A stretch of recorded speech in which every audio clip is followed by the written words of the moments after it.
इस विषय में यह कहना बहुत ही सामयिक और समीचीन होगा कि स्पेस यानी अंतरिक्ष के क्षेत्र में शोध कार्य जितने भी हुए हैं उसमें पिछले कुछ दशकों में भारत का योगदान अंतर्राष्ट्रीय स्तर पर बहुत ही महत्वपूर्ण है। इसरो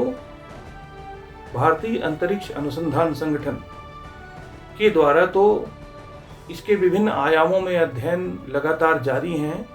जो कि अंतर्राष्ट्रीय स्तर पर ख्याति लब्ध हैं। इसके अलावा भी स्पेस यानी अंतरिक्ष के क्षेत्र में विभिन्न अन्य पहलुओं से भी भारत में शोध किए जा रहे हैं। खगोल विज्ञान यानी एस्ट्रोनॉमी और एस्ट्रोफिजिक्स इस दिशा में एक महत्वपूर्ण आयाम है जिसके माध्यम से हम स्पेस यानी अंतरिक्ष और सुदूर अंतरिक्ष के विषय में हम अध्ययन प्राप्त करते हैं। यह कहना सामयिक है इस अवसर पर कि भारत में विभिन्न शोध संस्थाओं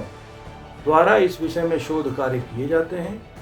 और विद्युत चुंबकीय तरंगों के विभिन्न तरंग दैर्ध्यों पर विभिन्न वेधशालाओं द्वारा सुदूर अंतरिक्ष का अध्ययन किया जाता है। उदाहरणार्थ रेडियो तरंग दैर्ध्य पे GMRT यानी giant metre class radio telescope जो कि पुणे में स्थित है की महत्वपूर्ण अंतर्राष्ट्रीय स्तर पर अपनी एक भूमिका है। इसके अलावा ऑप्टिकल तरंग दैर्ध्य की बात की जाए तो विभिन्न मीटर क्लास और 2 मीटर व्यास की जितनी दूरबीनें हैं उसके अलावा अभी हाल ही में 3.6 मीटर व्यास की ऑप्टिकल दूरबीन देवस्थल नैनीताल में स्थापित की गई है और 2015 में ही भारत ने इसरो की मदद से एक अंतर्राष्ट्रीय स्तर की खगोल वेधशाला की स्थापना की है जिसका कि नाम एस्ट्रोसेट है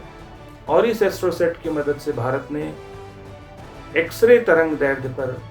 और अल्ट्रावायलेट तरंग दैर्ध्य पर भी अंतरिक्ष को समझने में अपनी एक अग्रणी भूमिका निभाने का प्रयास किया है। इसके अलावा आने वाले समय में बहुत सारे मेगा प्रोजेक्ट्स भी भारत उसमें पार्टिसिपेट कर रहा है और उसके माध्यम से भविष्य में भी हम अंतरिक्ष को समझने में अपनी भूमिका निभाएंगे।